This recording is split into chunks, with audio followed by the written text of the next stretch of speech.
That clock is 3 minutes slow. Uh-oh. Okay. So it's 8 o'clock. I'd like to call the meeting to order and ask Secretary Dornbook to do the roll call. Sure. Rickert? Is he on the... Oh, hi, Eric. Okay. Smith? Here. Epstein? Here. Barbara here, and O'Grady? Here. Okay. Okay, good. And are there any announcements, Eric?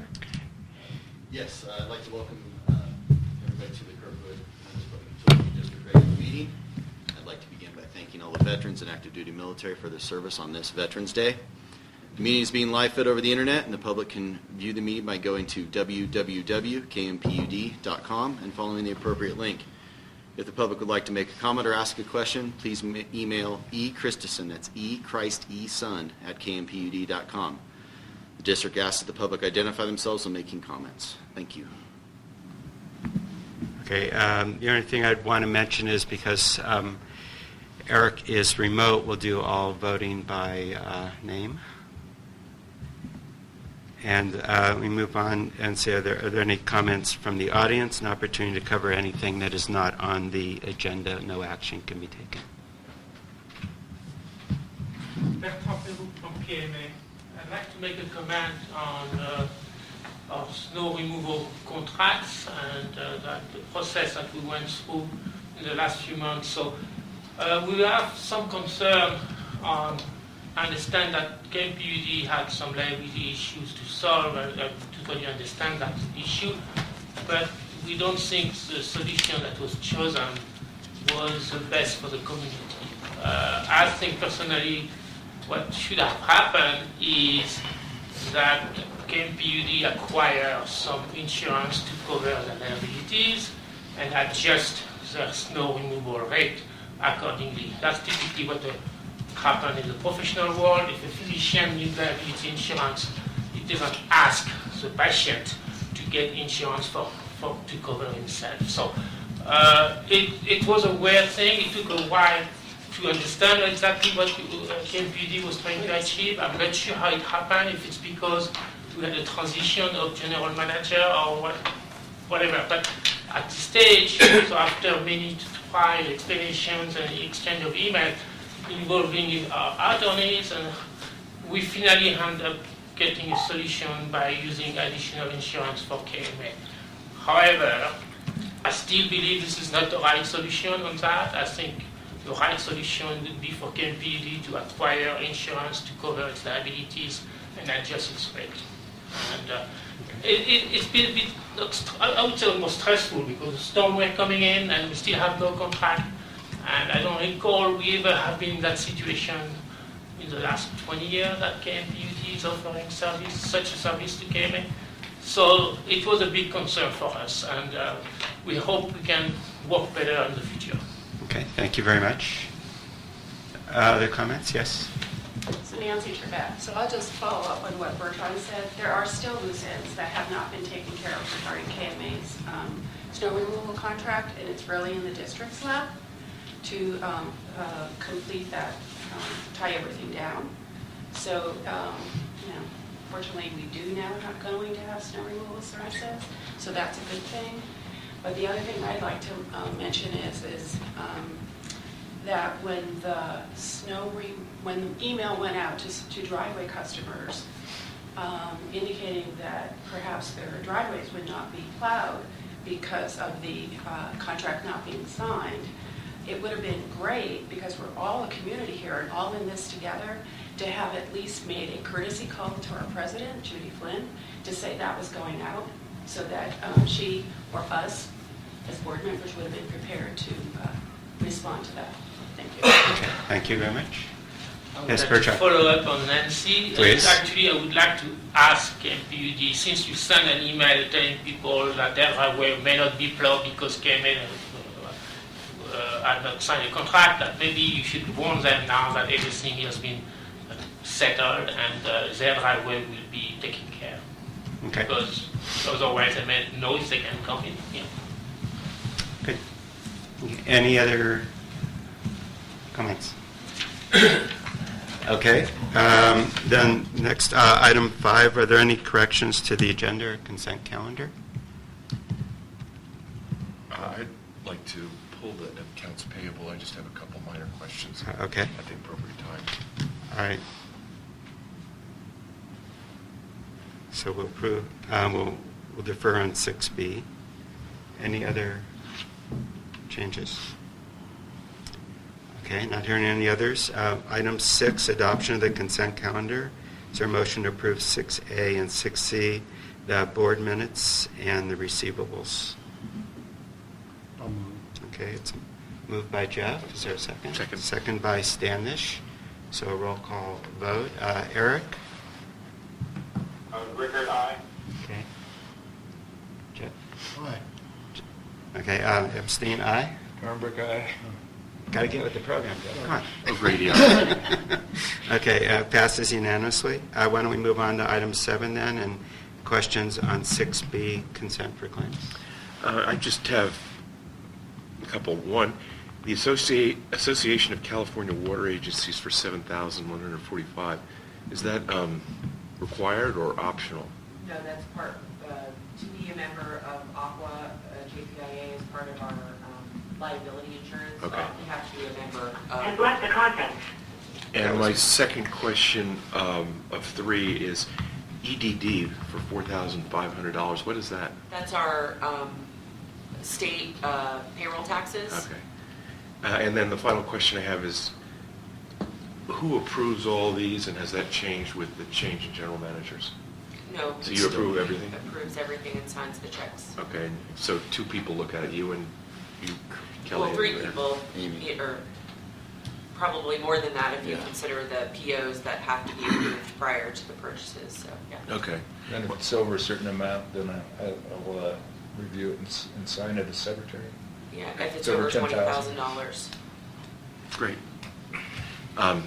If you're able to footnote what the highlighting means, so I don't have to ask you every 3 months, that would be great. Are there other questions? Questions in the audience? Yes. So Eric, do you have to, Eric with a K, do you have to actually sign them, or is there a stamp that somebody can stamp? I sign them. Oh. There's not a dramatic amount. It's, Oh.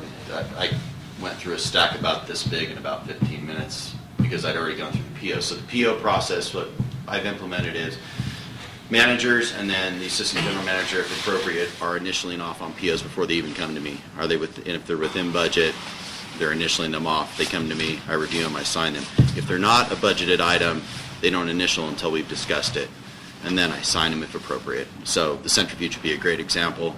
He's issuing the PO for that. It wasn't a budgeted item. Went through the process, went through Brandy, went through Rick, came to me, brought it to, talked about it with the operations committee, and then it was approved. I'll move for the adoption of the consent Okay. accounts payable. Moved by Standish. Is there a second? Dornbrook, second. Dornbrook seconds. Okay, roll call vote. Eric? Rickard, aye. That was good. Epstein, aye?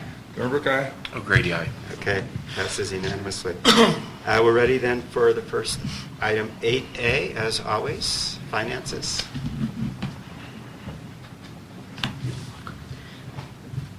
Morning. Good morning. Okay, we will start with the balance sheet on page 25. Not really much to note on the balance sheet, just you can see it states that we are $734,000 above budget in total operating, but this is just due to the timing of the transfer to the cushion of credit. So in reality, we're about $392,000 above budget, which either way, it's a good thing. We just hadn't transferred money to the cushion of credit, so that's why it looks like it's so far over budget. Other than that, nothing significant to report on the balance sheet, unless there are any questions. No questions? Okay, we'll move on then to the combined income statement. Year-to-date, we are up from budget in revenues by about $61,000. Year-to-date total expenses, we are under budget by $79,000, bringing our total year-to-date operating up from plan by $139,000. And I'll go over some of the overages in September in the specific funds. But year-to-date, I feel like we're in a good spot to coming into the winter. Moving on to the general fund on page 28, you'll notice that there is an overage in employee benefits, and this is due to the timing of having to, instead of accruing the general manager's vacation time, it's being posted at the beginning of the fiscal year now, and it just wasn't budgeted that way. So this will come into line as we go through the year, and we'll budget for next year to make sure that it's posted, all at one time. And then the overage in contract Will service. you, or, I know you said the finance committee meeting, but don't you accrue it throughout the year so that you won't be lump summing it up front? No, the general manager's contract states that it would be accrued all at one time instead of like a monthly accrual. The hours are available right at the beginning of the fiscal year. So we will make sure to budget that appropriately so we don't see that overage in the beginning of the fiscal year. And the overage in contract services is due to the posting of the final Moss Adams invoice. It's just a timing issue. I had budgeted for that to be posted earlier in the year. So you can see that if you go out to the year-to-date numbers, there is a little bit of a flip between contract services and operations and maintenance, and that's due to the fact that I had put the budget number for the asphalt repairs into contract services, but the actual invoice was posted to operations and maintenance. So that's why you see that little flip there. Moving on to fire department. You'll see an overage in operations and maintenance, and this is mainly due to the $10,897 in fundraising expenses that we had for the chili cook-off and the 5K, 10K. But we also had increased revenue due to that as well. So year-to-date total operating for fire is actually performing better than planned by about $8,700. So moving on to water on page 32. Water year-to-date total operating is up from plan by about $4,600. Even with the operating revenues being under budget, we also have a savings in operating expenses. So water year-to-date is better than planned. And don't foresee any large expenses coming through for water, so I think that they'll stay that way for the year, hopefully. And Kelly, do base rates stay behind for the whole year? Yeah, base rates will stay behind for the remainder of the year. And, we have that noted on the budget variance due to that error in the budgeting for EDUs. Moving on to wastewater. Operating revenues for wastewater for the year to date are right at plan. Operating expenses for water are under plan by $19,000, but we all know that centrifuge repair is going to be hitting the books next month, so we know that's going away, unfortunately. So year-to-date total operating through September for wastewater is better than planned by $19,000. But unfortunately, that's not going to stay that way. Moving on to electric on page 35. Operating revenues for electric are, for year-to-date, are better than planned by about $40,000. Total operating expenses for electric are under plan by about $50,000. So year-to-date total operating is better than planned by $89,000. So a good start for electric for the first quarter of the year. And I don't foresee, or Brandy hasn't mentioned about any big expenses coming up, so provided we have no trees go down on our line this year, I think that it'll be a good year for electric. Moving on to propane on page 38. Total operating revenues for propane are under plan by about $1,600, but we see the savings in cost of goods sold at $7,800. So even with revenues being down, we see that savings in cost of goods sold.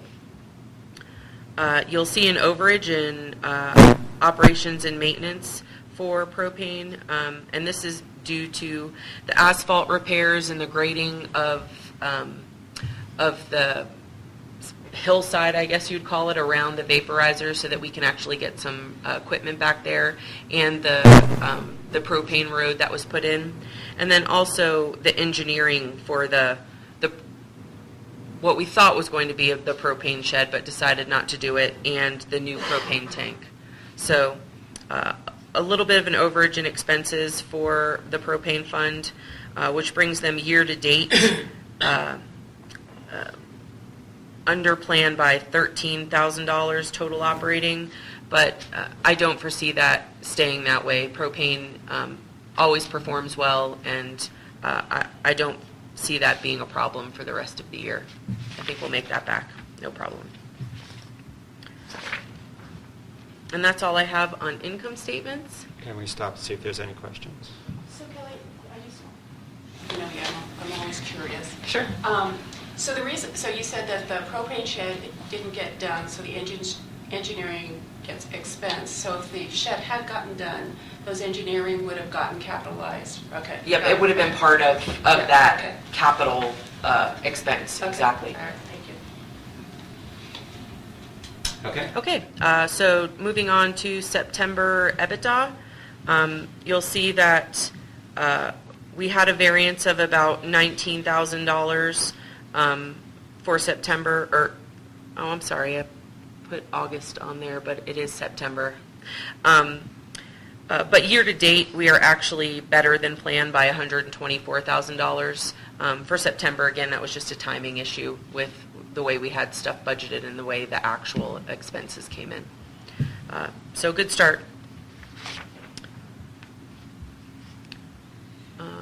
Moving on to October preliminaries.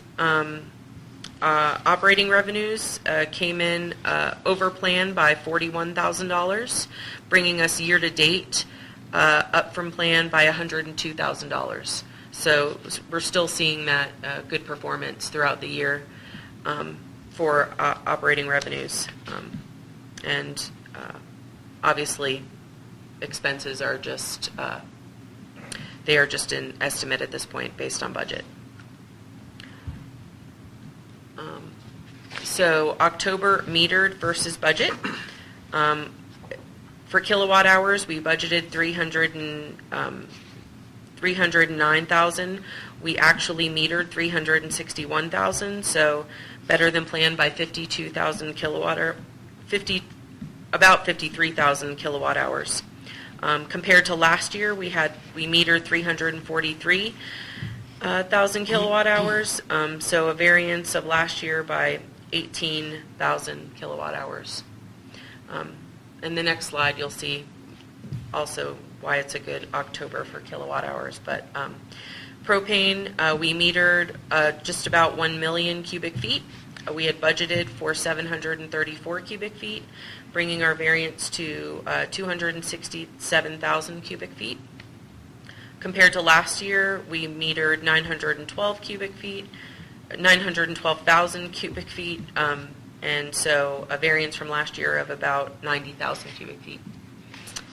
And this was our historical best October ever as far as metered kilowatt hours at 361,000 kilowatt hours. So in the history of us running the electric in Kirkwood. This was our best metered October ever, and I would like to say that has a lot to do with all of the work that Brandy did and her in her department in the electric, getting all of the meters fixed and properly metering people. So, as well as it being kind of a cold October too. So,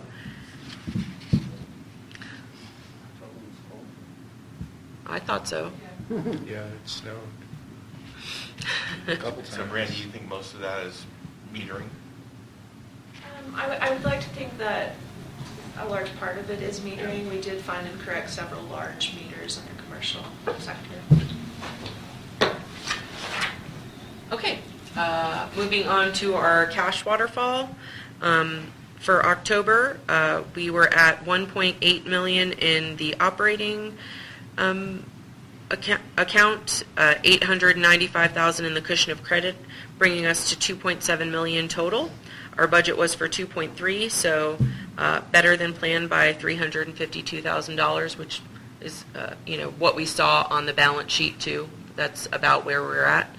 And still, December looks to be our low point, but it's still better than planned, even with it being our low point. So if things go as planned, I feel like this, we're in the right direction for having a good year. And there were no additional known budget variances. Obviously, we know next month there'll be the centrifuge repair on there. So that's all I have. Okay, any questions for Kelly? Questions from the audience? Okay, thank you very much. Okay. We'll move on to 8B, an update on snow removal operations. And I should mention that Rick can't be here today, so Eric is filling in on his items, or someone else. We'll be tag teaming it. Okay.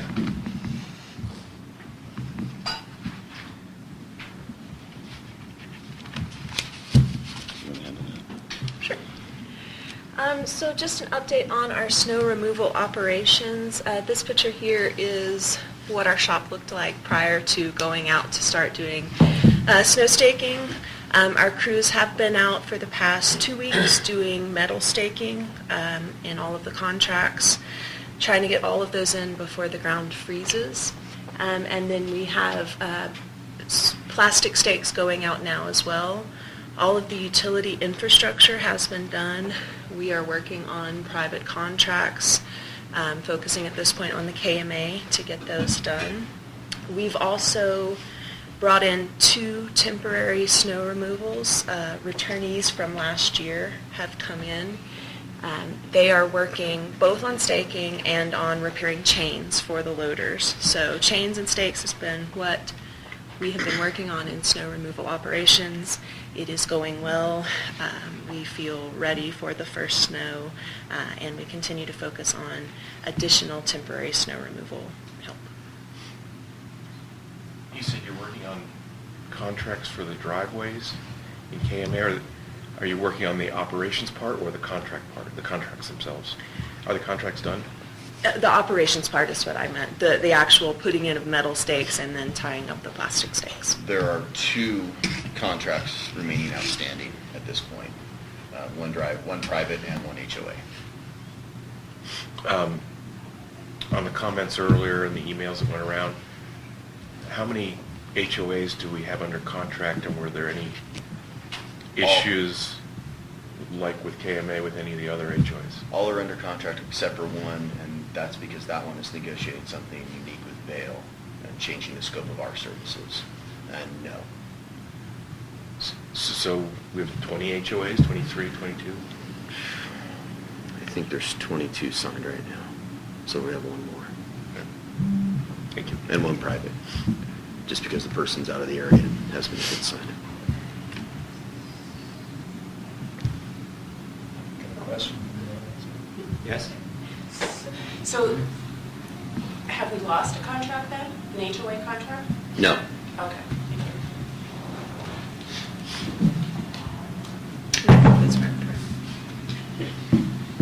Any other? Okay, thank you. We'll move on to the Fire Services Master Plan. So does KMPUD consider to actually looking for, I guess it's for next year, to actually have proper insurance on their side instead of pushing that liabilities on the HOA, or is that something you are not contemplating? Well, you brought it up 30 minutes ago, so we'll take a look at it. Okay. No, I signed a letter a week ago, 10 days ago. I never had a response. So I just said, I just don't understand the logic here, and I just... I understand. We'll take a look at the alternative. Okay. Yeah, definitely. I think this issue was created by our attorney, on the recommendation of our attorney, Dick Shanahan, wasn't it? The tack that we took this year, and I think we do need to really look at it going forward for next year. But Absolutely. Take a look and see. so what that it's this- beneficial to everybody. Yeah. I mean, it might be cheaper for us to do what you suggested in the long run, Okay. Right. but we will consider it. Yeah, absolutely. Okay, Fire Services Master Plan. Just a brief update, I did send out a revised one to all the committee members and the board last night. To the best of my ability, I tried to incorporate the comments. I've received some additional comments from Director Rickert and Cheryl already this morning, so that was helpful. As soon as we will get that posted up on the website by Monday, the newest ones so the public has a chance to provide any comments they might have, and the board as well. But I think we've really made some pretty substantive strides in that, and I want to thank Rick for all his help on that, and Chief Trevette for helping me with that as well as the committee. So we've made some, I think the document is ready to go for the intended purpose. Rick and I have already started using it relative to some grant opportunities that we're looking at. So I think it's close, and hopefully it'll be in a suitable condition for board to consider adoption in December. Okay. Are there comments from the Planning Committee? Go ahead, Eric. Just that we've reviewed it several times, and I agree with Eric. I think it's like 98% there, 95, 98% there. I think that there are still possibly some inconsistencies in it that I've commented on. One thing that as people review it, one of the things that I've repeated several times, but I think it's important, and this isn't just a blueprint for us to follow as we consider investments in fire services.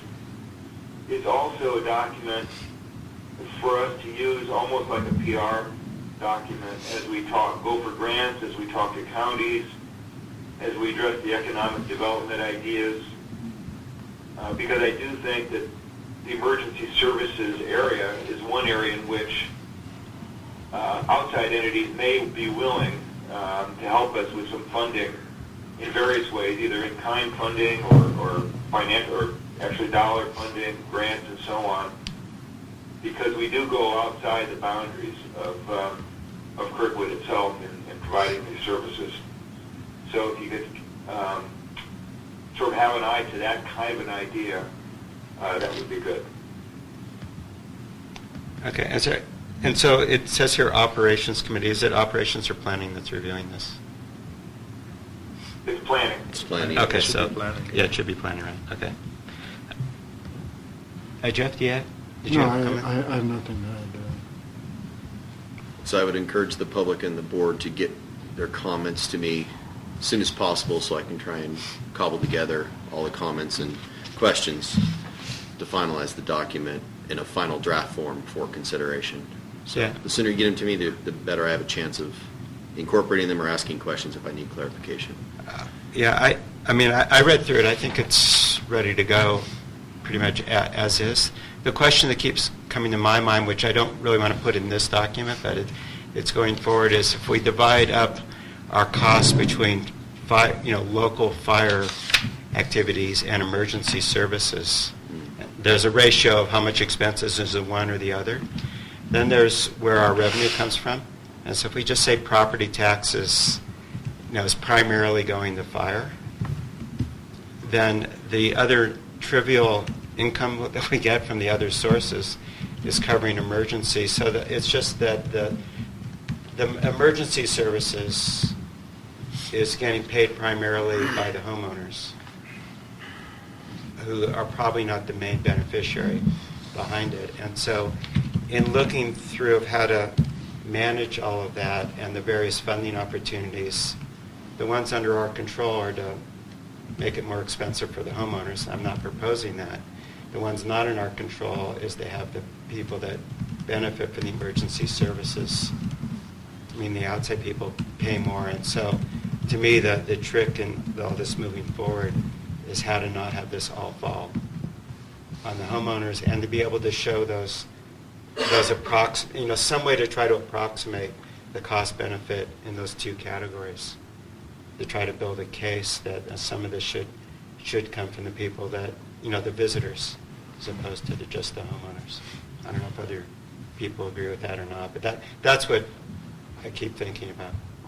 And I think if you look at the funding mechanisms and the discussion there and the goals of the various funding mechanism, that's reflected, not a delineation between emergency services, but a delineation between benefit. And the benefit, you will look at two different types of benefits, whether it's the actual fire, whether it's emergency EMS services, and the delineation there. And that would be the goal of, a couple of those options, is to look at a benefit analysis and appropriately allocate that and not put the burden entirely on the parcels. Yeah, and I'm recommending that as a next step, not as part of finishing this document. Correct. Yeah. Are there comments from the audience? Nancy? I just have a question, Eric.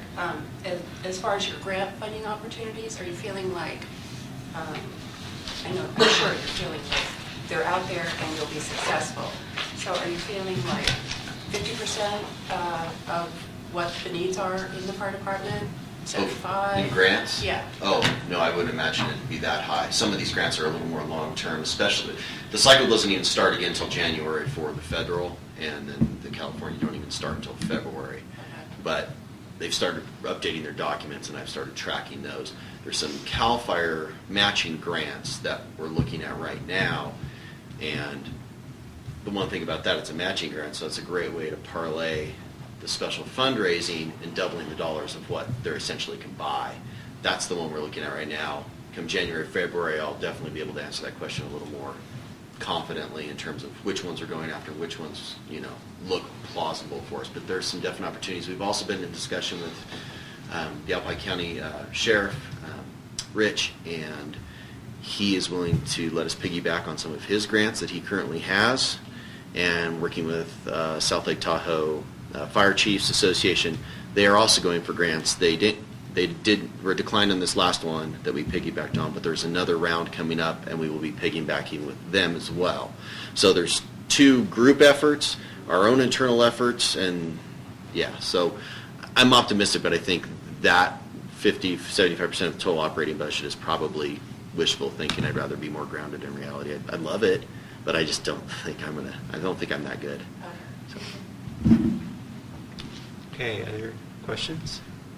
All right, if not, we'll move on to item 8D, wastewater treatment systems. Dave? So just an update on the replacement of the pump, installation of the variable frequency drive, and the absorption beds. That all has been, we've issued the PO to Frederick Pumps. That has been ordered. We're awaiting its arrival. We will also be repairing the 4-inch bypass valve as well. And so this will be installed. Hopefully, we're optimistic it'll be installed late this month, early December is where we're shooting with Mark to get the whole entire shooting match done. So that's where we're at on that. Any questions on the absorption beds, pump, VFD? So on the centrifuge, it is back in service. They discovered there were 30 cracked or broken scroll tiles, which caused the vibration fault alarms in the centrifuge itself. And so that was what was causing it to fault out. So just to be included in the board packet, we don't intend you to become operators on how the centrifuge works, but it was just a process so you can understand this is a big ticket item dollar-wise for the board to take and for the budget to take.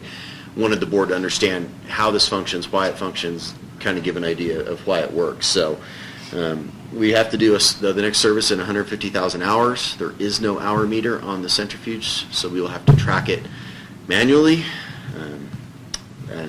But we will stay on top of that because we don't want things to break. We want to go for the regular scheduled maintenance at the 150,000 hour mark.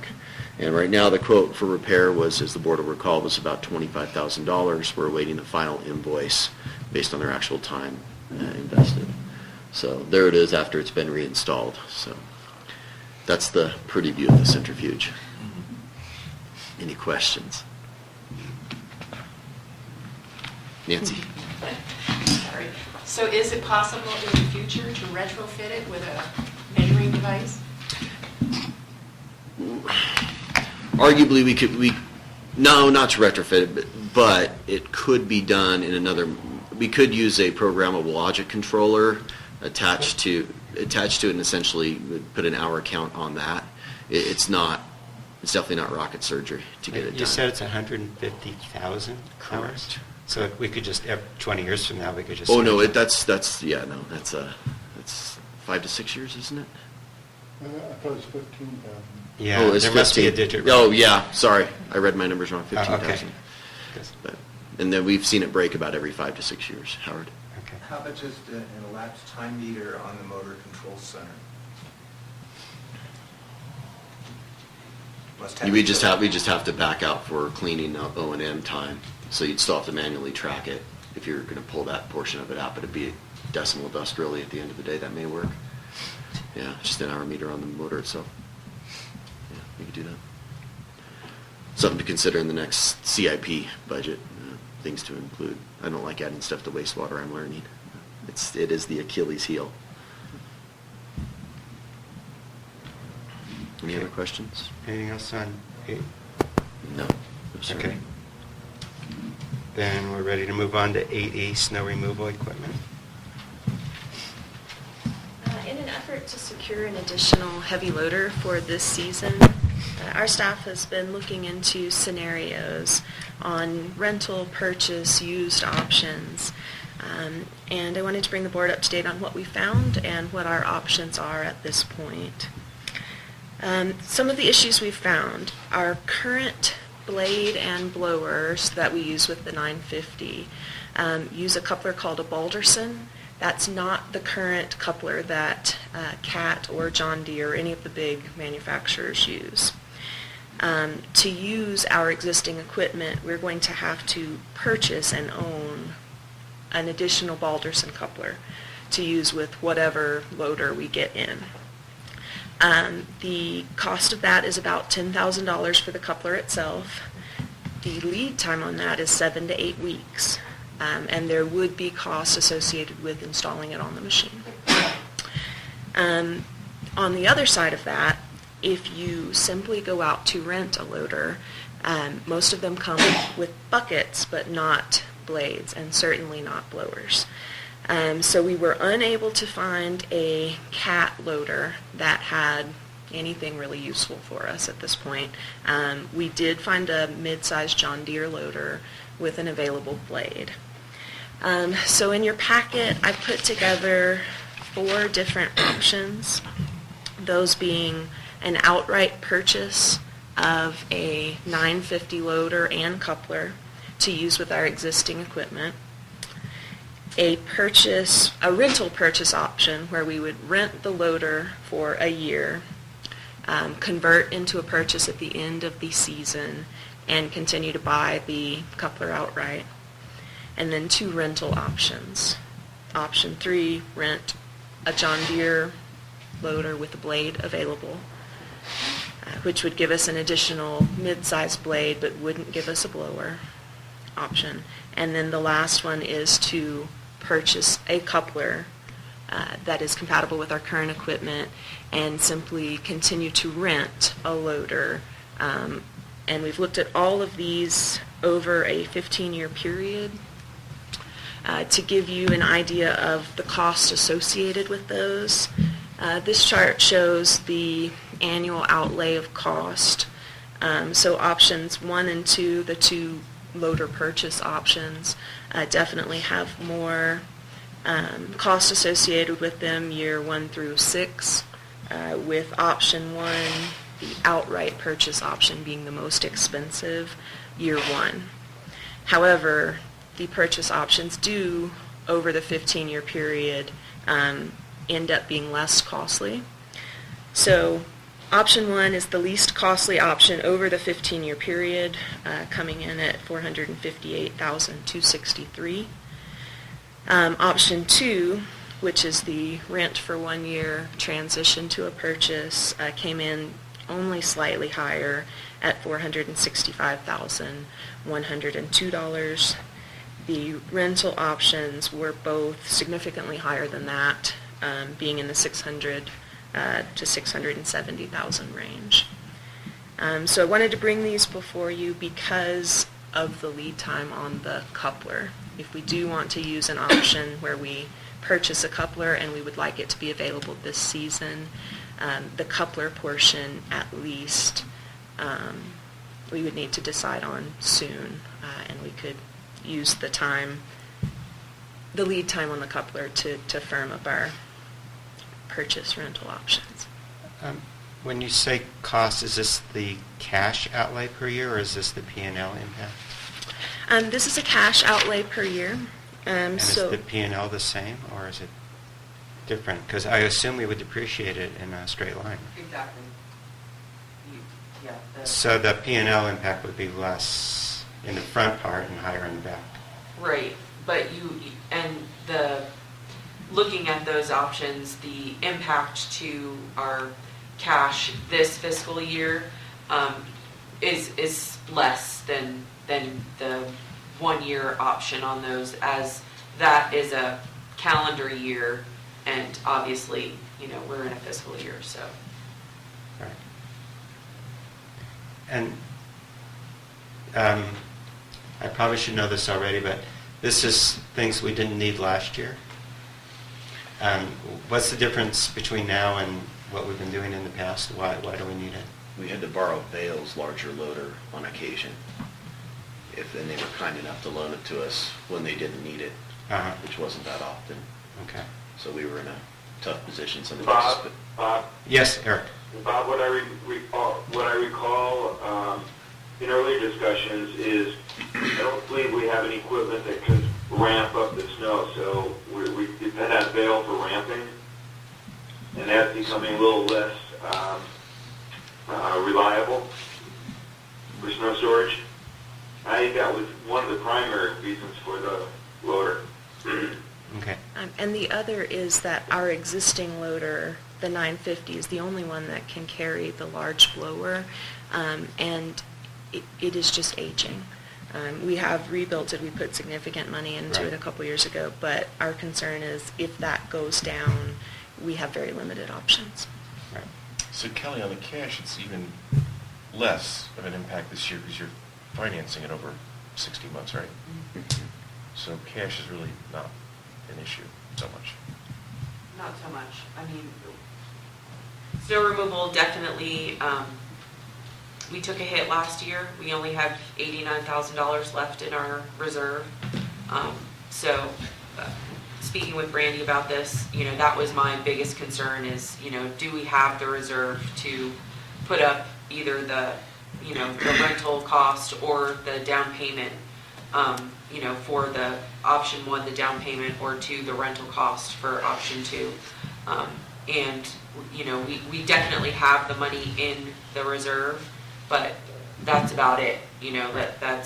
This would be a big hit to the reserve for snow removal, but we do have it.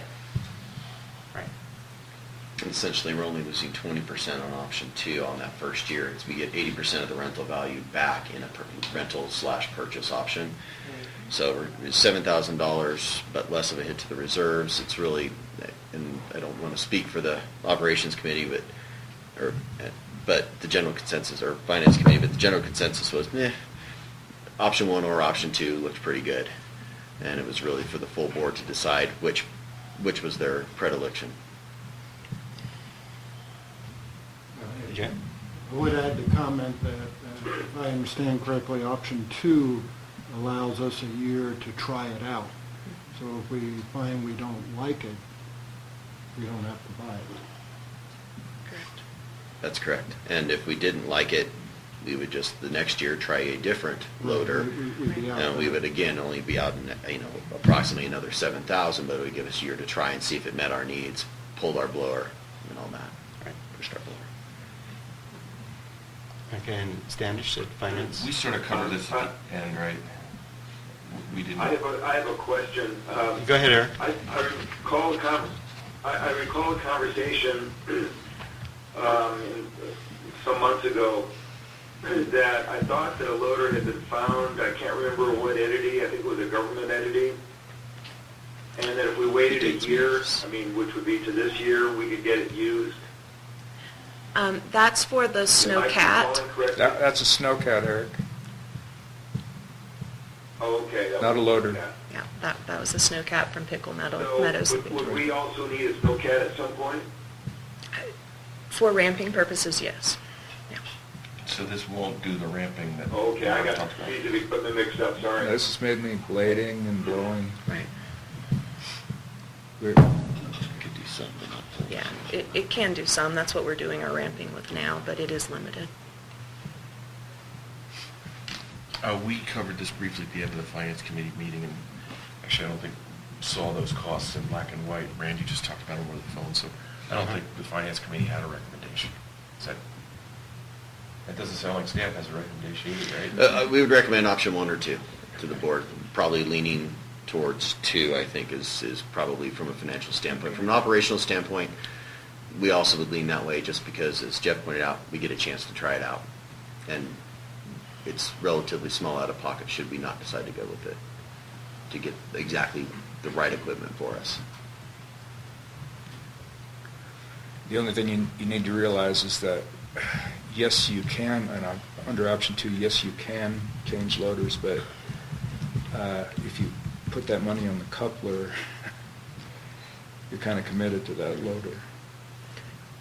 A similarly sized loader, yes. Probably Cat 950, perhaps a John Deere equivalent of the same size, yes. But something that loader would, or that coupler would fit onto, absolutely. And I think it was the installation was $26.60 for the coupler to have the vendor do the installation. So you're right, that would be an additional cost should we switch out to have them yank it off and put it back on a different piece of equipment. So, that's the trade-off between option 1 and 2. And having done a few of those couplers in my 40 years of welding, I would recommend option 1. Renting is a nightmare. It's really hard to get something that's compatible on a year-to-year basis with our equipment. And the idea is that all our implements will be interchangeable. So if you have one machine has a temporary problem or a service issue, you can switch. It's really important to be able to run that big blower. There are things that, besides just the coupler, that you have to add to the loader to run the blower. It's additional equipment. So my personal opinion is that you should go with option 1. But that's just me. The committee said either option 1 or 2, right, Jeff? Yeah, because the rental purchase, it really wouldn't be a rental, it would just be a 1-year rental. That would be a purchase. So fears about the rental being a problem is... Right. So that's the coin toss that you take. If you decided that you didn't like that loader, then there's some work and labor and an expense in modifying that loader. But option 1 and 2 is exactly the same equipment. Right. That is Yes. correct. Okay, so you're just pointing out that option 2, the cost to actually switch, If we is more than what's on this chart. Yes. If we did not like the loader, the only reason the loader would switch out in option 2 is if it didn't suit our needs. Don't we have one, 950? No, we have a 920. We have a 50. Oh. There are. But it's older. It's older, and that's not. It's a 950F. The one that's quoted here is a 950G. Of course. Yeah, so that's about And then it. there are emissions issues. There Right. As with the newer loaders, they have ammonia containers in them to meet the tier ratio, or the tier, not the tier ratio, the tier. Yeah. The carbon- the carbon the requirements. emissions requirements. Yeah. That tier ratio keeps haunting me. Me too. I'm sure it does. So, But understanding is that we don't have the cash, at least in that department, to do option one, do we? Whereas option two is essentially the same thing, but it evens out the cash flow, the outflow. We definitely have the cash in the reserve for option 1 or 2. There's just a little bit less of a hit in option 2, right out of the gate. You know, in option 1, we have to put a down payment. In option 2, we rent it, and then a portion of that rental goes towards the down payment for the purchase. So it's just a hit up front, or, you know.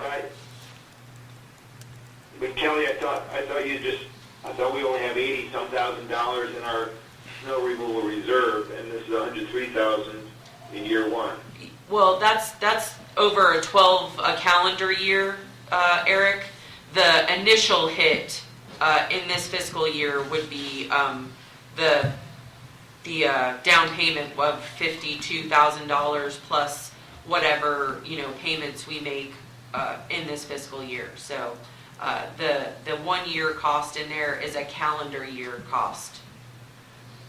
Plus, Okay. plus slide 80 says they finance it over 5 years. So we wouldn't be paying out $103,000 in year one, right? Right.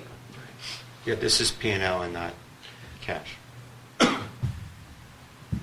Yes? Okay. So Kelly, do you have from a financial perspective, do you have a preference between 1 and 2? Not particularly. But if we twist your arm, can we Yeah. get it? Talking to Brandy, you know, I would say option 2 looks a little bit, like I said, a less of a hit all at once, but 6 one way, half a dozen the other. You know. Okay. So no. Normally, an opinionated crowd loses all their opinions. One thing to note Yeah. is if we decide that we are going with either option 1 or 2, we could go ahead and start the purchase of the coupler and bring back additional details to the next board meeting, because we have a 2-month lead time on the coupler itself. I don't know that we're missing any details that we need. No. Okay. I think we need that coupler to make it work. Yeah, right. Yeah, With that's our, really the... our Right. implements. But you also stated this equipment is kind of disappearing from the marketplace.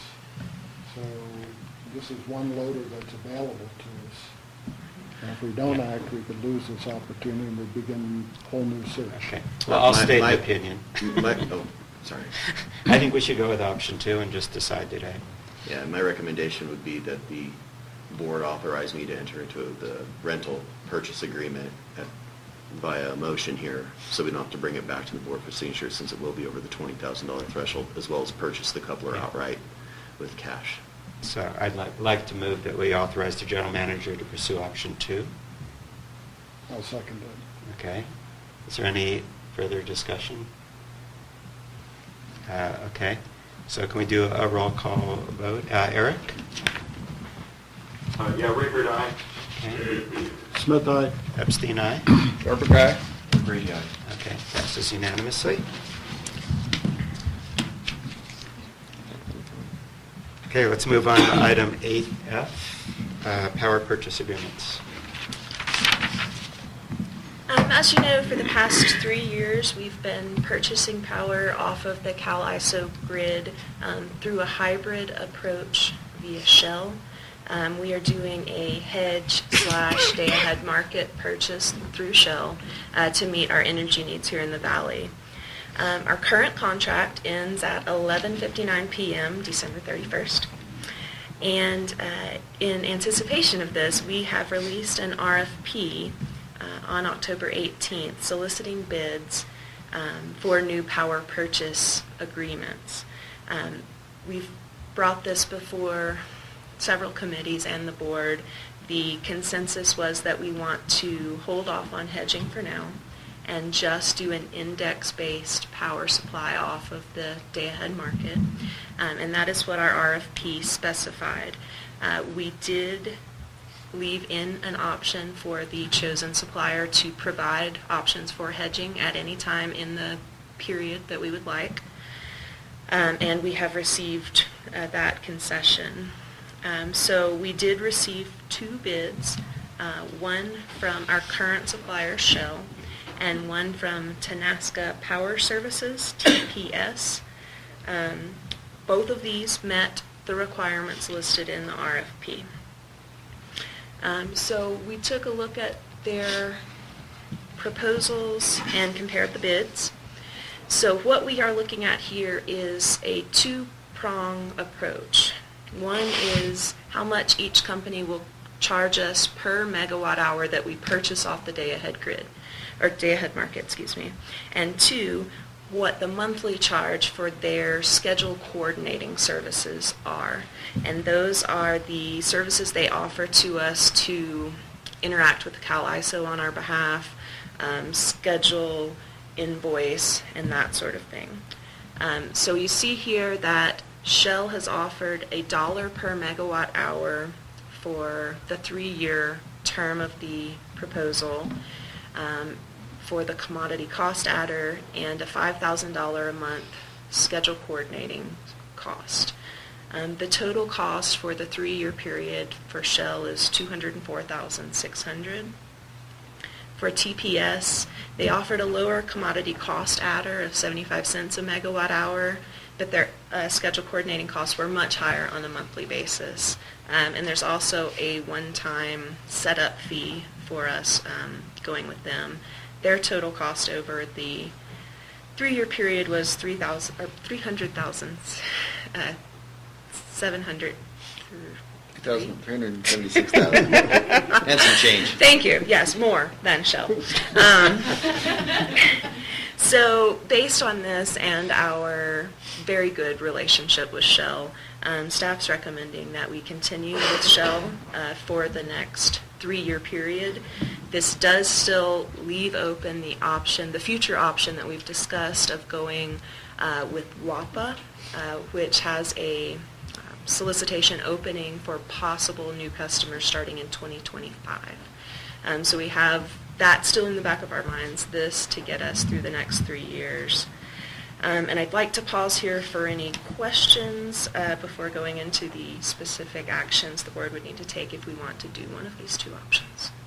One thing I would add too is the commodity cost adder. Those are estimated based on our usage over the last 3 years. So it's, just to clarify, that's not a final dollar figure, but that's an estimate based on our recent usage. Okay. So unlike snow removal, this one's a little more obvious. We discussed it at the Finance Committee and recommend going with Shell. Okay, any questions about the contract pricing? Okay, so why don't we move on to the procedural steps? Great. So in your packet, there's actually 3 resolutions. Resolution 17-14 is a master services agreement. We have one of those in place with Shell, so we will not need to pass that resolution. However, the other 2, 17-15, is a confirmation agreement. This is the details of our agreement to $1 a megawatt hour, $5,000, or sorry, $1 a megawatt hour for the next 3 years. There's a sample agreement in your packet, and this is based off of our current agreement with Shell. So what we need to do for this resolution is approve that we are going with Shell in this resolution and delegate authority to Eric to execute this agreement next week unless there's substantial changes. And then lastly, 17-16 is the schedule coordinating agreement. This is also a sample agreement in your packet. exactly the same as we have with Shell right now. This would specify the $5,000 a month, and we have to have this one approved as well, with the same process being that Eric is delegated to sign both of these agreements next week, unless there are substantial changes. Okay, so we need motions to approve 17-14, 15, and 16. Not 14. Not 14. That's- Unless you want to go with TSP. Okay. I'll make the motion to approve resolution 17, 15, and 16. Moved by Standish. I'll Okay. second that. Seconded by Jeff. Is there any further comment, discussion? Just a clarification on your motion, Standish, to approve those motions and authorize me to act as signatory on behalf of the board, barring any changes. Correct. Okay. Jesse, you got that? Okay. Sounded important, that's what I mean. And it was a lot. Yeah. Okay. Is there, are we going to do we have to do a motion on the hedging change or? No. I don't believe so. Yeah, we discussed that last. Okay. So by roll call, Eric? Rickard, aye. Okay. Smith, aye. Epstein, aye. Norbert, aye. O'Grady, aye. Okay, passes unanimously. And we're ready. Thank you very much. We're ready to move on to performance reporting. Performance reporting for October. For each of the departments in October, electric, we had a production of 462,000 kilowatt hours. Our losses were 71,000 kilowatt hours, 15% unidentified loss for the month of October, bringing us to 14% for the year. In electric, our goal is 18%, so good early result there. For propane, we had just over 1 million cubic feet produced, losses in the 2,000 range, bringing us to 1% loss for the year in propane. For water, our production from the wells was 800,000 gallons. Our unidentified losses were 145,000 gallons, 18% for the month, bringing us to 19% for the year. And then lastly, wastewater, we have a measurement coming into our plant of 587,000 gallons, unidentified losses, or I&I, of 46,000 gallons, or 8%. So it appears that we have seen the end of I&I with the beginning of cold weather and the repairs that we did late in the year. Year-to-date, wastewater is 36%. And I do have this compared to this time last year as well, a question that came up in the committee. So if we take a look at both production and losses for the departments this fiscal year, October versus last year, October, we see that our production in electric is up and our losses are down a bit. For propane, a little harder to draw a nice straight line since we have the roller coaster there, but you can see that our production is up and our losses are down a bit. Water, our production continues to be up 4.2 million gallons versus 3.4. Our losses are a little higher in water, and that's something we're looking into. We had a high month for losses in water in August, so it's something we're looking into. And then wastewater, we have more being processed at the plant, 4.2 million versus 3.3 million last year. Our losses are a bit higher. We have made changes and repairs to the collection system during this fiscal year. Manhole 99 was done just recently, so we are hopeful that these changes will help us going forward with the wastewater collection system. And I'll be happy to answer any questions on that. I have a question actually for Eric. Go ahead, Eric. Based on your experience with Amador, are our water losses kind of within some normal range, or what are your thoughts on the amount of water that we lose from our system? I think they're a little bit higher than I would expect. But I think there's a few options. I've had discussions with Derek quite a bit as I've gone on my operation shadowing, and I think we've identified a few things that could possibly solve this situation. But yeah, I would expect to normally see them around the 13%, 12% range. Okay, thanks. And in a 13 or 12% range, are those leaks that aren't worth fixing, or what is it? So at that range, you're looking at multiple things. You're looking at, meter inaccuracies. You're looking at water theft. But those are your two biggest. Is really what you're looking at in terms of where those come up. There's obviously losses at the plant itself, but those are probably accounted for already. In probably, I don't know what our recheck of our treatment operations is, but it's not significant at all. So this is an aging system. It's nearing the end of its useful life, and there are leaks in the system, guaranteed. Where those are, we don't know yet. And there's ways to start working and dialing back on that. Things that we'll start looking at for the next capital project fiscal year, that we can do to implement it, including a master metering system to identify losses within the distribution system itself and at least narrow it down to neighborhoods perhaps, or streets. There's ways to do that. But yeah, these are a little bit high. I guess in wastewater, the consequences were so material it was worth finding them. Right. In water, the economics of this is so minor that it may not be economical. It may not be in our hands. It may be the state dictating to us that our losses are too high as they analyze this. As we report to them, they may come and tell us that our losses are too high and we're wasting water. If you look at the recent Governor Brown recommended losses on the plans that were adopted and were sent out to all water agencies throughout California, 15% was what their target was. So we may not have a choice, even if it is not economically feasible, but there may be grant opportunities available to us to fix that as a result. But we'll burn that bridge when we get there. Okay. Other questions, Bertrand? Question, maybe Brandy can explain. You have minimal loss on propane, but when Brandy was reporting, not Brandy, Kelly was reporting the unmetered, it was substantial. So can you explain a bit what the difference between, how do you compute your loss versus the unmetered?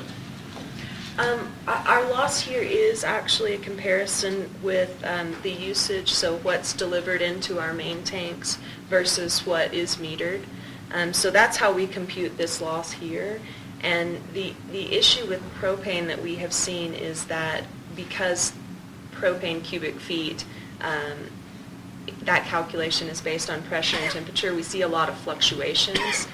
So propane is one that we generally don't see a nice steady average loss. We see them high negatives, high lows, or high negatives and then high positives, and they kind of all balance out. But that is how we compute it. So we have less 1%, but your number was substantial for the unmetered propane. I didn't report any unmetered. I was only reporting metered. Okay, so I was confused. Okay.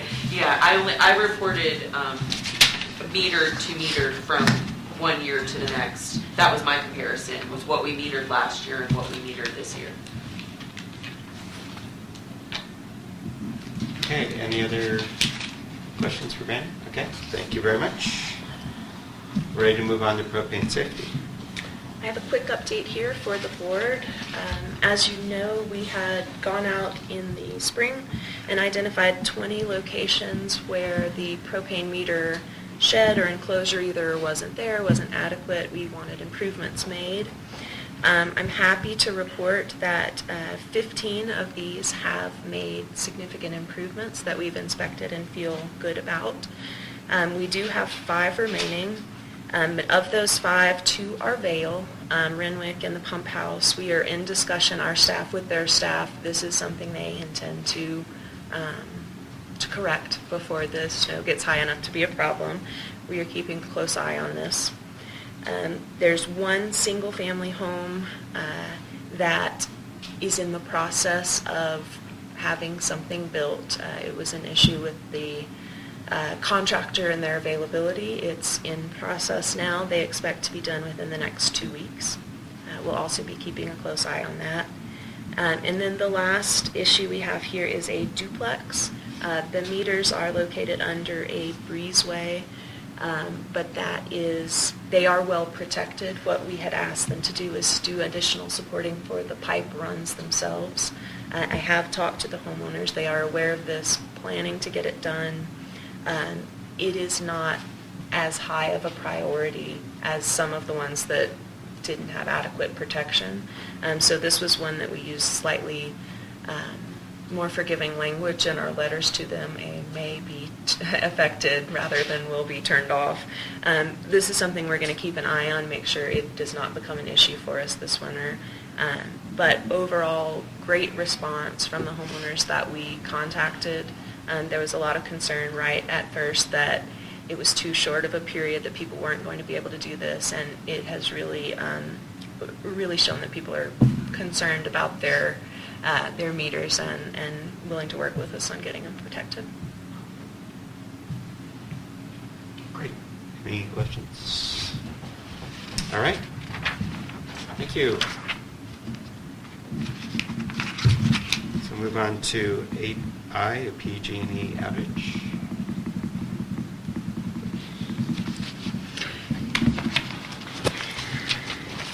And just a quick update on this one. As you know, PG&E has some annual maintenance that they do on their facilities down there. Normally, they turn off the power coming up the hill, and we run on generators. This has been a significant cost for us the past couple of years. And this year, they attempted to island us with salt springs. So basically, the rest of the grid was shut off, and we were being fed through the Salt Springs hydro facility. There was some concern from PG&E that their hydro facility would not be able to adequately keep up with changes in demand up here. Our load is small, but when we do things like snowmaking, it becomes much larger quickly. I'm happy to report that the switch over to the island mode went fine. We did not experience any power quality issues. We monitored the power during the island mode, which lasted from October 30th through November 2nd. There was testing of snowmaking. They didn't actually, operate snowmaking, but they tested it. They ramped it up. We saw no issues at all. PG&E didn't see any negative things on their end either, so they finished early because their maintenance needs down there were larger than they anticipated, and they needed to regroup. But it was a non-event for us here, and we were very, very pleased about that. So did we actually purchase the power, or how did that work? We don't purchase through PG&E. Well, I know, but the Cal-ISO meter is still running. Yeah, so we still paid for it. I won't ask further questions. But I do want to add on to that Brandy got her staff ready to go for the worst case scenario. Her planning was well thought out, very thorough, and she had plan A, B, and C, and so she did a great job on that. So kudos to Brandy for doing a great job. Absolutely. Can I also suggest that we write a letter to PG&E, in addition to thanking them for doing this, to suggest that in the future the planned outages be finished before October 31st, just to avoid the impact on the ski season? What I can tell you, having worked with PG&E for the last 14 years, specifically the McColney River Hydro Project, their normal outages are April and October because that is their low time. It's not our low time, but they don't care. That's when they can get to stuff and not impact it. We can ask them that, but I can tell you the answer already. Well, but at least not going into November is compatible. No, or not? I've normally seen their operations run usually April 15th through April 30th. Usually they're much longer. This is a very short outage. And then in October, they usually run from about the 25th through about November, just before Veterans Day is usually what they do. Their reason being, lower water flow in. It's the driest time of the year, Oh, I essentially, in see. terms of water coming in. And if they have to draw down in front of a dam, for example, Tiger Creek Regulator, Tiger Creek I After see. Bay, they can get down in the muck and So their dates are not arbitrary, there's some... No, their dates rationale. are, there's some science behind, yeah. Okay. Yeah, but we can ask, I mean. No, maybe a thank you would be Okay, appropriate. we can do that. Okay. Move on to 8J, General Manager Objectives. I'd like to start that we as a board developed the General Manager Objectives with Michael Sharp in spring of this year. And so when Eric started, I asked him, since he started partway into the objectives, I asked him to review them to say, are these still appropriate? Were there any suggested changes? So these are the These are my, suggestions. yeah, my limited suggestions.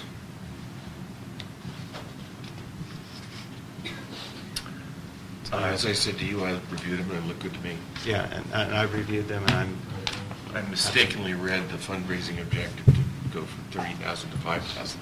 But I realized there's two of them there, and you haven't backed off on the barbecue, so that's great. Okay, any other comments on them? Okay, so I'd like to move that we approve the revised general manager objectives for 2017, 2018. Sorry, Nancy? So I just have a question under 15 capital operating projects. I think let's Standish me back, maybe think this. So by doing Sorry. this, are we committed then to the chili cook-up? No, these are the objectives. Oh, okay. If we don't do the chili cook-off, I will not meet this objective, essentially. Yeah, right. But, yeah, they're independent. But it's just, if we do it, this is my goal to, Okay, if you do it, okay. Yeah, it's a good question. Yeah. We're still reevaluating. Okay. We're still evaluating. Okay, thanks. Yeah. But the chili cook-off is in September, right? So this is a fiscal year objective? So we Right. either satisfied it or we didn't?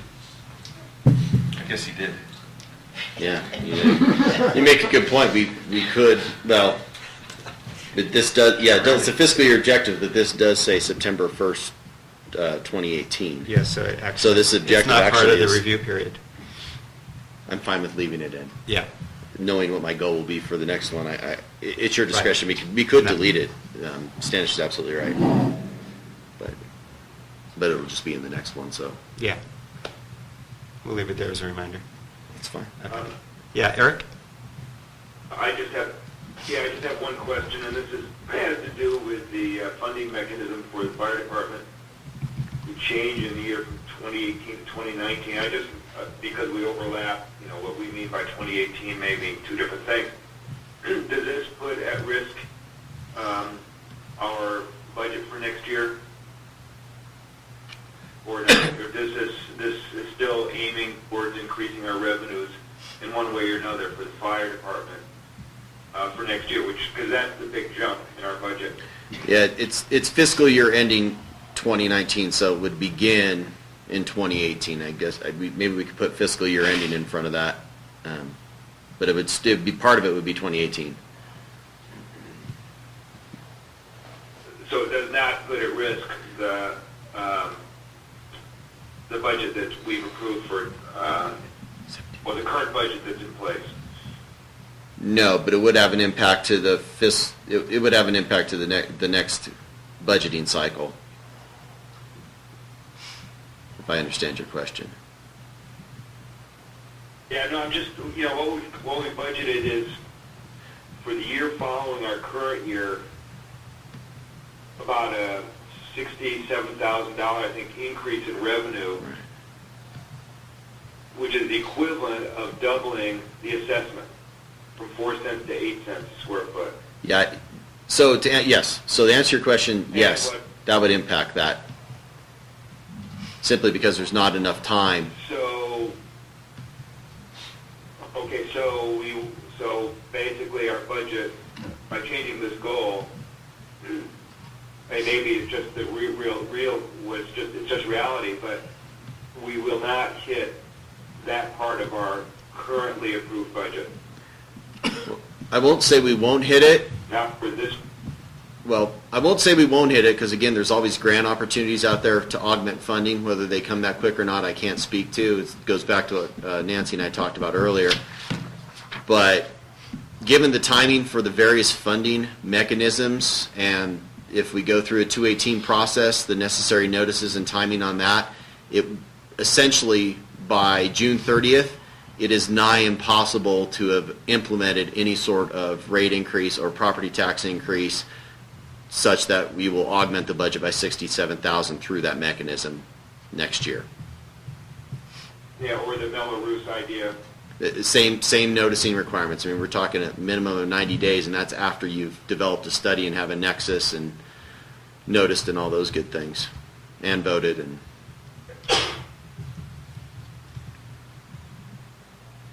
Okay, so it's just interesting. So it may mean different things for how we can allocate property taxes, or how much we have to borrow from electric to go into other things, or I mean, it's a domino effect through the budget, as I recall, if we don't do that.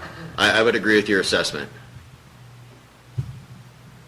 If we wanted to have a special assessment in place, it probably should have started last July or this July, 4 months ago, if we wanted to do that.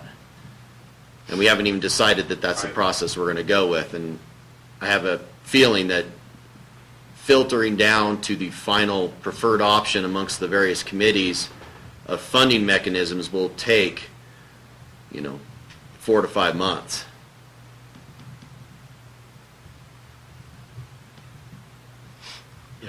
Yeah. Okay, so I guess then what we will want to have is a decision on the funding mechanism, and that at least put into motion,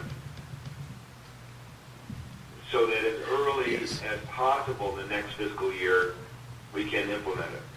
Absolutely. I'd like to have the funding mechanism. My goal would be to have it picked before the end of this fiscal year, and then start the process of implementing it, which would, again, include a special assessment engineering study or rate study, or whichever mechanism is chosen, start the process of implementing that such that we can, justify it and go through the public and take it to a vote. Okay, I just to suggest for you and Standish is that, we maybe just review what the impact of this may be on our currently approved budget, in our finance committee, in one of the upcoming finance committee meetings. We can do that. I'll add that to the agenda for sure. Thanks.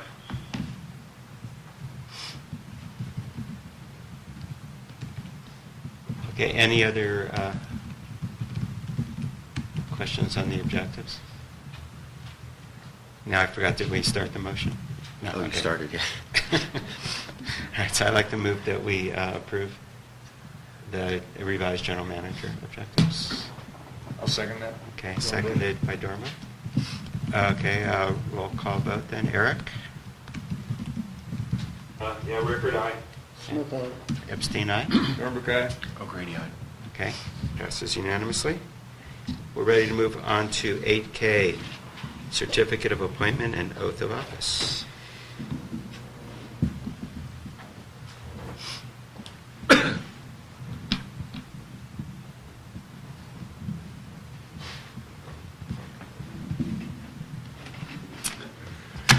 So, as you know, there was no opposing candidates to the 3 incumbents that were running, which was Director Dornbrook, President Epstein, and Director Rickert. So on October 17th, 2017, the Alpine County Board of Supervisors passed a resolution appointing Robert Epstein, Peter Dornbrook, and Eric Rickert to the positions of Director for the Kirkwood Meadows PUD for their full term, commencing December 1st, 2017, and expiring December 3rd, 2021. So today we'll finalize the process, and you'll each take your oath of office, and you will have your certificate of appointment. So Eric is going to be taking his oath from a notary in his area. So there's Peter's, here's Bob's. So if you could each start with Peter, if you could read your oath out loud and then sign where it says signature. Okay. I, Peter Dornbrick, do solemnly swear or affirm that I will support and defend the Constitution of the United States and the Constitution of the State of California against all enemies, foreign and domestic, that I will bear true faith and allegiance to the Constitution of the United States and the Constitution of the State of California, that I take the obligation freely, without any mental reservation or purpose of evasion, and I will well and faithfully discharge the duties upon which I am about to enter. Peter, I would have expected the number of times you've done that, you would have that memorized. Well, Next time. I need to get some of that Prepogen or something, jellyfish tablets. I, Robert Epstein, do solemnly swear that I will support and defend the Constitution of the United States and the Constitution of the State of California against all enemies, foreign and domestic, that I will bear true faith and allegiance to the Constitution of the United States and the Constitution of the State of California, that I take this obligation freely without any mental reservation or purpose of evasion, and that I will and faithfully discharge the duties upon which I'm about to enter.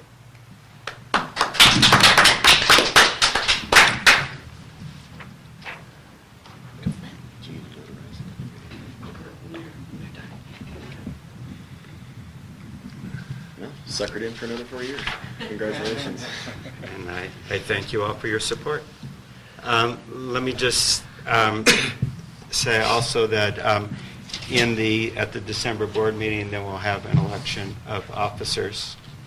And between now and then, I'll communicate with people and put together a potential slate, and people can provide feedback on whether they want to make any changes to the committee memberships that you're involved with or not. So I'll be actively doing that with Eric. And so that'll be calendared for the next board meeting. Yes. Okay? Yes? My recollection is besides doing the board, you also do the committees? Yes. So you'd be doing, Yes, the committees. Yeah. Committee, okay, thank you. Yeah, that's correct.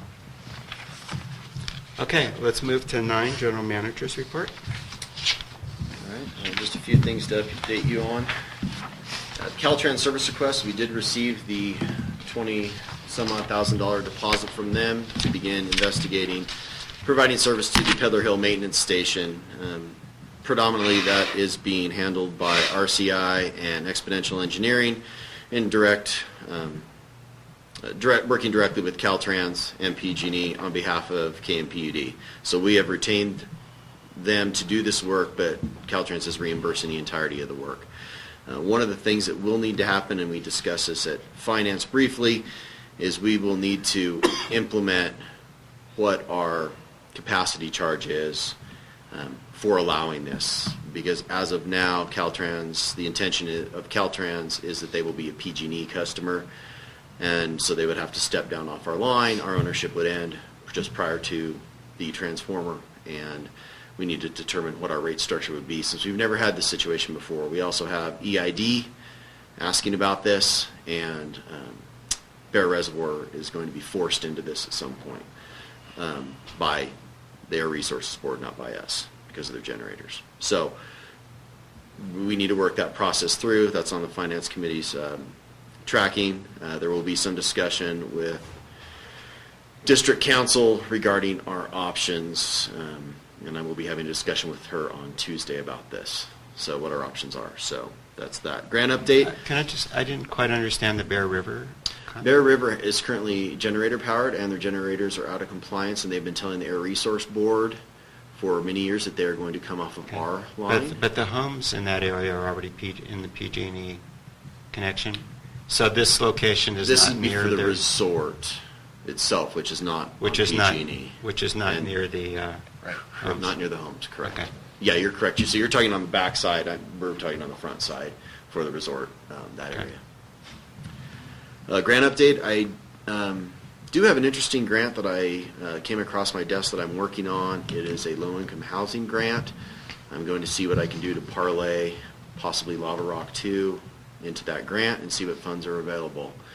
And it opened on October 26th. It is due on January 15th. So I have started working on that grant opportunity. Is that a federal or a state? That is a state grant. Yeah, it's through FAFSA. So FAFSA is a clearinghouse of state grants, including ones that are state grants funded by the feds. So you get a plethora there.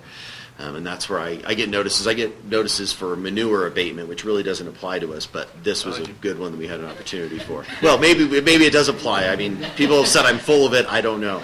But so working on that. So that was a nice one to see come across, and nothing ventured, nothing gained.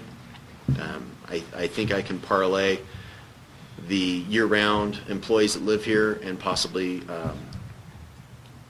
stretch it to say we're a DAC based on the year-round residency and the income of the year-round residents. So looking at some opportunities and way to finagle this to benefit the district and the residents of the valley. I started working on the employee housing ordinance, possible updates to that with the developer, with Vail, with Zach at Alpine County. We had a kind of a kickoff meeting. I've been catching up to speed on this. I am up to speed on it. Had some good discussions with Director Rickard about it as well. So we had our first kickoff meeting, and we're looking at that. I did attend the Amador Disaster Council meeting last week, and that was actually a great thing to attend. Learned some, which we discussed in finance, what FEMA is doing in terms of funding. Right now, large projects will not receive the reimbursements for up to 2 years, is what they're being told, and so that was good to understand because we do have one large project. That large project is anything over $123,100. We have one in that category. But we did receive a document 2 days ago. Basically, 3 of our projects are essentially finished and being funded. The others are looking at eligibility still, but they've been determined eligible, they've been funded, they have been assigned a number, so that is good news, and that includes the large one. So although we may not see the money for 2 years, we've already expended it, it's a done deal on that one. So that was good to see that as well. Also on the Amador Disaster Council, there was a good discussion between the Amador County Sheriff's Office, Amador Fire Protection District, which tagged on to a meeting I had a week before with the fire chiefs about doing a joint training exercise quarterly in Kirkwood between Amador and Alpine and us. They've not done one of those in anyone's memory that attended, and attending the fire chiefs meeting was the Alpine County Sheriff Rich, Chief Hughes from East Alpine, and Chief Bellarive from Amador Fire Protection District, and Rick and myself from the KMPUD. So that was a great meeting. Moving forward on the mutual aid, automatic aid agreements. There was some consensus there to have a 3-party agreement. Right now, Amador and Alpine have no agreements at all. And there's been some toe-stepping between the two. How is Alpine working in Amador County and vice versa? There's no agreement there. KVFD is the catalyst to allow that. So we're looking at a 3-party agreement possibly between us all. And very positive meeting. I mean, we received multiple thanks at the meeting and email correspondence just saying it's so great that you guys had this. It's been needed for decades, and we're glad you did it. So that was very, very positive. My operation shadowing is almost complete. I've shadowed most of the employees at this point. It's been fun, educational. Actually, eye-opening. Yeah, it's been great. And there's a lot of things that just mention in passing from staff as I'm out in the field with them that have actually facilitated me understanding some other things. For example, we talked about we don't own the line to Chair 4. Vail still owns it. Well, it was mentioned in passing. Well, guess what? Vail's starting the process with U.S. Forest Service, who I also met with, to look at the environmental docs, and they're starting the process in engineering it. And had I not had that meeting, had it not been mentioned in passing, I wouldn't have known that. So I was a step ahead, and I wasn't caught flat-footed. So it's been very helpful to me to get my bearings and get oriented. I still have probably about a third of the staff to shadow still at this point, but I'm kind of waiting for snow removal season because I really want to get a good handle on that, including since I'll be up here, living up here during the winter, I definitely want to get a swing shift. So make sure we get Bertrand's driveway done. So, and then I had a meeting with U.S. Forest Service, which was great. I knew most of the players, but there were a few new people I got to meet with. It also facilitated hazard tree removal. There were additional trees identified by our licensed timber operator, and they were not originally flagged by U.S. Forest Service. Thankfully, I'd had a meeting with Hobson and McGinnis 2 days before, and they said, anything you need, let me know. I said, hey, we found some more trees. Send me an email where they are, send me a picture. And I did that, and he approved it over the email, so that was great. So, any questions? Any questions? Do we have the contractor yet for the tree removal? Yes, we do. He did finally get back to us. He's going to cut them down next week. So I'm very excited about that. And we also did add on, which we talked about in operations, we added on a hazard tree at the powerhouse for $300 to the contract. So I think the total is just over $3,000 for all the trees, including the powerhouse. Howard? So, Eric,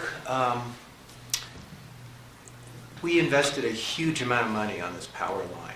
And I know there's this kind of weird thing where we can't sell the power directly to the maintenance station. We have to sell it through PG&E. And now there's this other possible connection. Does this actually end up helping us? I mean, is there a way of recovering enough in connection charges or whatever that this can actually make life better for us at Kirkwood? Right, so there's a balancing act. Yes, I think it's the short answer to that. But there is a balancing act. One, we have a line capacity. The line will serve so much. I mean, so much water flows through a pipe, as you well know, flows through electric lines, same principle. So provided there is an impact to capacity, bottom line. But there is an cost of O&M, those things, and that's what we need to develop in terms of capacity charge to make sure that anyone who is not our customer is paying their fair share so that our customers are not detrimentally affected. So it's development, in this case, one particular existing service paying its fair share so it doesn't impact the ratepayers of Kirkwood. So yes, that's why we need to do the capacity study and get a dollar amount associated with it to see what that cost is. We just don't have that number because we've never done this before. And one thing I want to add is we could serve them directly, but the process is cumbersome at best. It's going through LAFCO, it's going through CPUC, getting PG&E to say, go ahead. There's a lot of steps, and any one of those is a potential pitfall, particularly the PG&E relinquishing the ability to serve, because that is their service area, not ours. But it is possible. It is. It's probably a 18% chance. So I mean, there's the irony to me in all this that, gee, we wish PG&E had just come up here in the first place and we didn't have to get into the power business. Yes, well, there's... Not lost on us, yes. Not to elaborate on the irony. My view on this is if they were in our service territory, they would pay the same rates as everybody else. I see absolutely no reason that just because they're a PG&E customer, they should see a discount. So that's my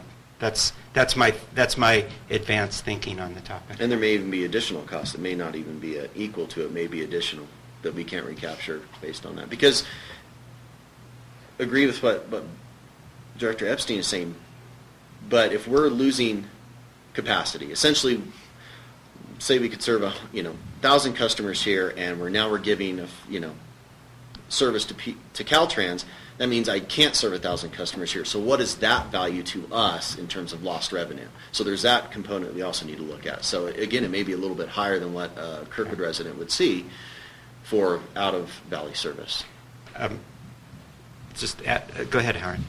One other comment I want to add. mean, I think in reality, I like that line, and I hope we push that line really hard. In reality, someday maybe we'll have some storage up here for electricity to meet peaks. In other words, I don't see us ever expanding that line. Agreed. Yeah, and that was going to be my point also. At some point, storage will be cost effective, and we'll store enough at night so we can handle the peak load during the day, and that's how we can increase capacity. We can estimate those costs. Yeah. Because there's enough storage going on now, and there's cost curves that you could kind of predict that, by 2030, Right, we absolutely. would have storage here, and it might even save us money. I guess I'm just saying that if these other entities end up taking 5% of our capacity, I want them paying 5% of our capital costs. At least. End-to-end, engineering to construction, planning, overhead, everything. Agreed. Oh, absolutely. Again, if not more. No, there will be no, unless it's the board's predilection, from my perspective, there is no discount of service. They will be paying their fair share, which includes foregone capacity for us. So it may be, if they're using 5%, maybe they're paying 6%. That number's yet to be determined, but agree 100% from my perspective, not to speak for the board. Okay? I guess, Yeah. there are maybe 10 different communities between here and Bear River. And, the PG&E relationship is a very complicated one. A lot of it is now subject to an NDA. When you said it would be nice if they'd just come in here, well, they estimated $80 million. We spent 38, okay? But I think the more pressure on them to serve customers in their service area, the better. So to the extent that you have friends in either of the Silver Lake subdivisions or the Lake Kirkwood subdivision or Devil's Corral, or just list the communities going down 88, we can give you the address of somebody at PG&E to have them write to asking for service. Yeah, and it spreads the cost again. It's spreading the cost amongst our customers at the expense of lost capacity, but then that goes to the next capital step, which Yeah. Bob alluded to. Right, but that step-down transformer is not cheap. So piggybacking on what you just said, Standish, perhaps there's an opportunity for our new GM to introduce himself to some of those communities and make them aware of some options. I just it's a think summertime issue versus the cost is so prohibitive to do the connection that well, putting pressure on PG&E is one thing. I don't want to set anybody's unrealistic expectation of doing that. I mean, Caltrans has, first of all, as a government agent of the government agency, I want to see them connected, and I want to see that happen. But they have a compelling reason to, whereas the Silver Lake campground, that would be really expensive. Right. The thing about Silver Lake, and Stanish and I talked about this a little bit, Silver Lake's a more broad entity, such that one step-down transformer and a separate line on that side to go from classes, who the owners of which are very good friends of mine, all the way over to EID, may make that more palatable in terms of that cost. But once we have the Caltrans cost, we're going to be able to tell these people, here's what it costs Caltrans. Right. And they're going to know eyes wide open. But hey, if you get your 500 neighbors and Placid to come off generators, and K's reopens, and Kit Carson opens, here's your proportionate share. It's, it starts economy of scale. Yeah. One would hope, but you're right, it's very expensive, agreed, on a onesie-twosie. That area right there is ripe, I think, for something a little bit better. Yeah.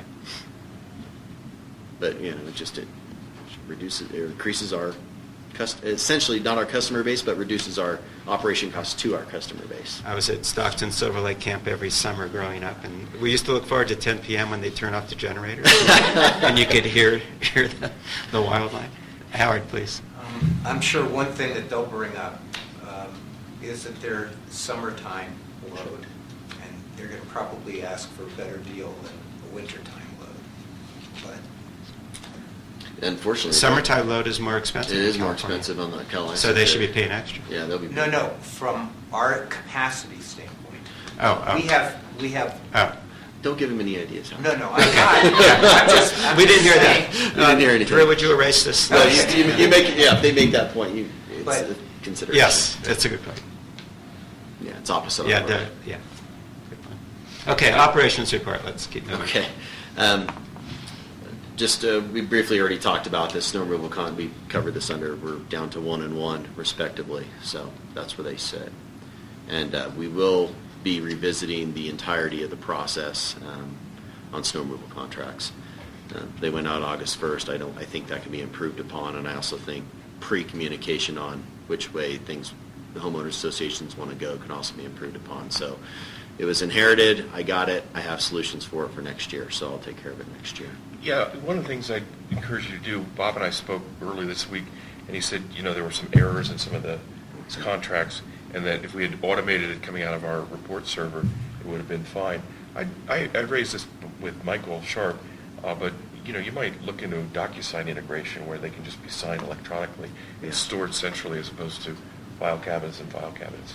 Yeah, I don't think I sign a business contract anymore that's not DocuSign. And we definitely are going to put on a use report server to generate the mail merge. This manual process is cumbersome, labor intensive, and prone to errors. I mean, when I got through what I had already been processed before I got here, there was 24 errors that I had to correct on already signed contracts. So, that won't be happening again. Just to give you an idea of what we sent to U.S. Forest Service, we talked about the hazard tree removal. This is it doesn't work. Right? This is what we sent to them just to show them the trees that we were removing. Those are the ones that will be removed along the line there next week. But we were able to add the new ones our licensed timber operator found, locate them, in real time where they are, and U.S. Forest Service is able to look at this and without going in the field, delaying it and say, great, that works for us. So nice job. Michelle did that for us and got that out, so that was great. Our system maps have been updated for sanitary sewer, so I wanted to show you a representative system map for sanitary sewer. It identifies our lines, identifies additional facilities, all of our facilities in terms of collection and transmission. So we have this done for sanitary sewer now. It's been reviewed by our staff. Changes have been made. This is a representative sheet. We will now be progressing into doing the water system maps as well. This prints out in 11 by 17 format. Operators can keep it in their truck. We will have a few larger maps on the wall here, but we also have it electronically, and ultimately, Bob and I were just talking yesterday about possibly merging this into the iPad project, and then we won't need the 11 by 17s anymore because they'll have this ready at a click. So once we get all the system maps, that'll definitely be something we want to integrate, and we may use this as our guinea pig to start. Yeah, and that also has the county property line delineated, right? That's what those squares are. I believe those are the assessor parcels. Yes, so we could also include that data as well. Correct. Yeah, absolutely. Yeah, right. And we'll get this in a format. We'll work out the formatting issues. Absolutely. Should be easy. Any questions on that? Okay. That's it for that. So back to public comment, I think. Are you done with the operations? Standing committee. Yeah, I am done. Okay. So update on standing committees reports. Start with finance. I think the only thing we haven't covered is an agenda item of end of month accounting and whether we could close the books faster. And the reason for discussing, I think, was, correct me if I'm wrong, Kelly, twofold. One was maybe moving the finance committee meeting date away from the week before board meeting date, and the second one is, I think you may have raised that in the business world you're used to more like 3 or 4 day closing cycles. Kelly made a strong case that we didn't really have the systems capable for that or the personnel, and specifically I guess our PCS does not support purchase order. An electronic purchase order. Right. We don't have a module per se in the accounts payable to generate an electronic purchase order. So there would be a lot of manual journal entries to enter And purchase they orders. probably need another headcount, basically. Yeah. So the consensus of the finance committee was to accept Kelly's recommendation that we table this for now. Makes sense. So just a follow-up on that, is perhaps the IT committee, or I don't know who else, that you would begin to explore, beefing up PCS, so that it could accommodate the... Couldn't do that. PCS is a It's a third-party vendor. Yeah, it's a third, and yeah, it's a we don't. set program. We can't integrate into PCS. Okay, so I think what Nancy's saying is, what about other vendors? Well, there's Correct. exactly 2 vendors that are Rust compliant, and the other one is a lot more expensive, and the conversion costs would be quite substantial. So we can always reevaluate that. I mean, the PCS contract is annual, Yes. so we could switch at any point, but there's exactly one other choice. I'm looking at Eric, just Oh. for knowledge. I've dealt with Russ, and I don't know what the other vendor you know of, but The other vendor, it's actually a cooperative, and so everyone contributes in, but they have a minimum cost, which is really very high if you're a small. They have a minimum cost and then per customer, and so it was 30-40%. It was quite a bit more. I don't remember the exact details. I have it in I could look it up. yeah, That was before I've never my dealt time. with Russ on the electric side, but on the water side grants that I've administered before, my prior employer didn't change their accounting software, but electric sounds like a whole different animal. So I can't speak to that because I don't know it from the Russ's electric side, which is completely different people than I ever dealt with. But anyway, switching out the financials, that's never, it's always fun. It's never easy or cheap. Fun. I can go cry in the other room. No, yeah, it'd be cheaper to hire one more person. Yeah. Yeah, in the short term. I don't know. Okay, anything else from finance? Okay. Did I miss anything, Nancy? No, Okay. Is there, Eric, was there a planning update?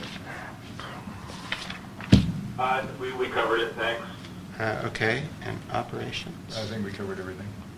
Okay, and there haven't been IT or personnel meetings since the last time, so that covers that.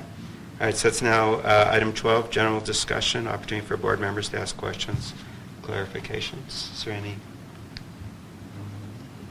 One thing I wanted to go back on for Director Rickert. So Eric, we did look into Nixle for you, and I meant to put this on my general manager report, and I apologize for missing it. But we did look at Nixle, which basically it's almost a reverse 911, but it's a little more sophisticated than that. It's a private vendor that provides a service that text, emails, voicemails, in a reverse 911 process. So we could, for example, Eric sent me a great example. Willows Road closed due to accident, estimated delays, that sort of thing. So we did look into Nixle. Their website advertises it being free to public agencies. That's not true. It's free to law enforcement agencies. So we spoke with them, and they said Nixle will not be appropriate for our uses. You need to use our other program, and that's $5,000 a year. So we dropped it there as it wasn't free and wasn't budgeted, but we did look into it and exhausted our discussion with them. Okay, thanks, appreciate it. Welcome. Okay, I think the only other comment I'd like to offer is, the fires that occurred this year really scared me, I guess, and I really wanted to go out and figure out, the next time it happens, have we done everything we can possibly think of in advance to be responsive? And that started doing the inventory of finding every single propane valve in the valley and knowing their exact coordinates and exercising them and a variety of other things. And generally, in working with Rick on that, we then started to look at, well, can we automate when there's incident reports at a house? Can we automate those so we know that, so there's a complete record? So we're finding all these things, and I would say that in addition to that, I think Eric and I are committed, we are committed to looking at snow removal and making that work smoother. The bumps that happened this year are regrettable and should be avoided in the future. So I appreciate the fact that the stress that I put on people, and offer my commitment to make sure that in the future, whatever the things that caused that are addressed, and if things happen in the future, we'll all talk about it. So I appreciate your patience. Any other comments? If not, we're going to adjourn this board meeting in less than 2 hours. You're welcome. Okay.